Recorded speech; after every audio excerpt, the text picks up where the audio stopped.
parents, teachers, learners, administrators, Jamaicans, all. It is that time of year again when tomorrow the metaphorical school bell will ring and Jamaica goes back to school. Pencils are well pointed, bags are packed heavy with books, and uniforms sharply pleated for the first day. Curious minds will be met by the steady and safe hands of our teachers. Despite difficult economic times, the Ministry of Education has done everything within our power to ensure a smooth start to the school year. As it was for many in the past, so it continues to be today. Access to education is the pathway to the Jamaican dream, whether that dream is expressed in material acquisitions, improvement in one's physical and social station in life, or just personal happiness, fulfillment, and liberation of the mind. Education is a vehicle of upward mobility. By now, it should be beyond debate that the education system in Jamaica is not uniformly the vehicle of upward mobility for all Jamaicans. Undoubtedly, some students are well served with expanded life opportunities by virtue of accessing education in a school that satisfies their needs and enhances their strengths. Sadly, too many Jamaican students end up in dysfunctional schools that are not able to serve their needs. While we have for many generations faithfully engaged in this ritual of sending our children back to school with the hope of advancing their chances, fulfilling our dreams for them and their own aspirations for themselves, we still see many students leaving primary school at grade 6 not literate at the grade 4 standard. A significant number of students not attaining a general education standard to earn them a place in a full high school, or being able to manage a full high school curriculum if they were placed there. Too many students complete high school functionally illiterate, maladjusted, unexposed, and unprepared for the challenges of a modern economy, adulthood, and citizenship. Our education system has been functioning like this for many decades. From an economic perspective, it has contributed to Jamaica's wide income inequality, low productivity, and large number of uncertified and unskilled workers in our labor force. From a social perspective, it has contributed to creating a dual society, reinforcing uptown values versus downtown values. It has fed the street corners with recruits for gangs and crime, while at the same time turning out some of the brightest minds in the world.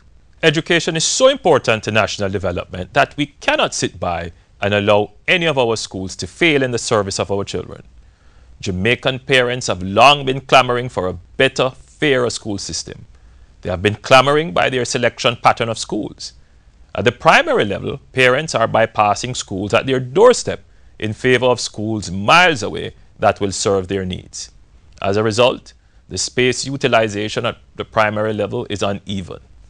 This situation has been exacerbated in recent times as economic difficulties have forced more parents to compete for spaces in the high-performing public schools. It has also led to the re-emergence of prohibitive fees at the primary level. At the secondary level, the same is true. Of the 47,000 GSAT students who sat the exam, 34,000 selected as their first choice the 11,000 spaces available in the 46 traditional high schools. On the other hand, an estimated 10,000 students selected as their first choice the 28,000 places available in the 114 non-traditional high schools. However, unlike primary schools, high school students whose grades did not secure them a place of their choice are placed in schools where spaces are available.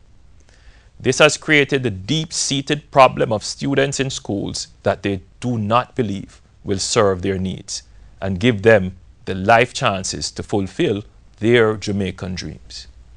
School leaders have also complained of the unfair situation where underperforming students are massed in their schools. At this point, I would like to urge students to take advantage of the opportunities given to you regardless of where you were placed. With confidence, you can succeed. The government of Jamaica has decided to confront the difficult and controversial issues in education. We are aware that such a move will not be without resistance. However, we are resolute and committed to transforming Jamaica through education. The policies of transformation will seek to embrace all stakeholders and be fair to all concerned. As part of the transformation thrust, we have introduced the National Student Registry to identify, document, and track the performance of every student and adequately plan for the provision of their needs.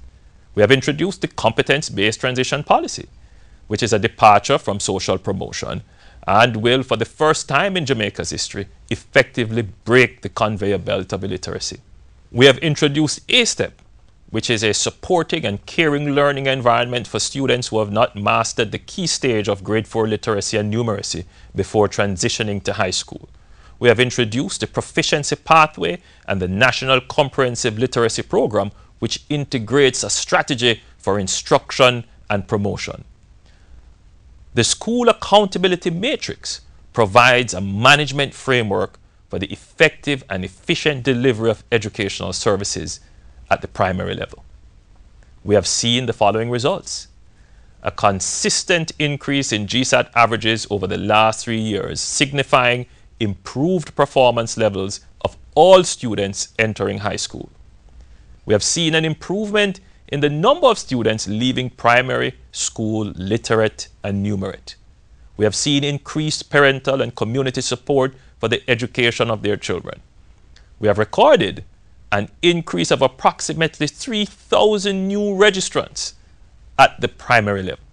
All of this means that we have developed a system of policies and programs that is effectively addressing the long-standing concerns of high school leaders regarding the massing of low-performing students in their schools. However, the issue of leadership, management, and accountability cannot be ignored in the transformation thrust, particularly at the high school level. We are not satisfied with the current situation where in many of our schools, less than 50% of the grade 11 population sit CSEC exit exams, and the pass rate of those who sit critical subjects such as math and English is below 40%. We are not satisfied with the general level of attainment, discipline, and behavior of our students in these schools. We are concerned about the management of resources and the accountability of school leaders and teachers for the results they achieve.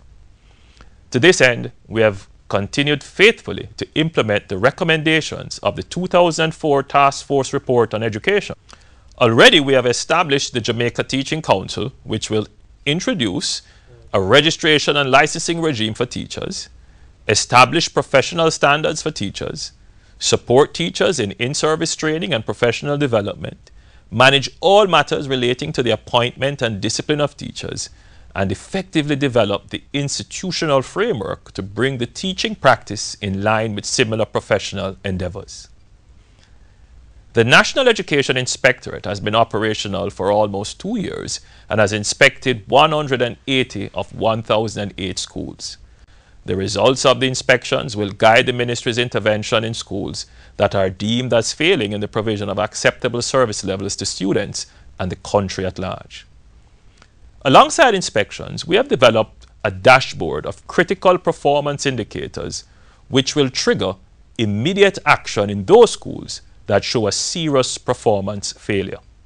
The National College for Education Leadership will be operational before the end of the year and will create a new generation of principals that will be empowered with the necessary skill sets to effectively manage schools before they are appointed as principals. These 3 measures will transform the management and instructional paradigm of schools in Jamaica. We believe that with the right leadership and strong policy support from the Ministry of Education, we can raise failing schools and low-performing schools to the level where they contribute meaningfully to the development of every student in their care, the community in which they exist, and the national good. We believe that it is the school, in partnership with the family and the church, that will shape the Jamaican society to be the place of choice to live, work, raise families, and do business. Transforming the education system is not a short-term endeavor, and no doubt the process of improving all our schools will have its challenges. However, I'm of the view that every parent, every teacher, every student, every Jamaican believes that this is a goal that we must accomplish. With unity and God's guidance, I know we will succeed. May God bless your family, and God bless Jamaica, land we love.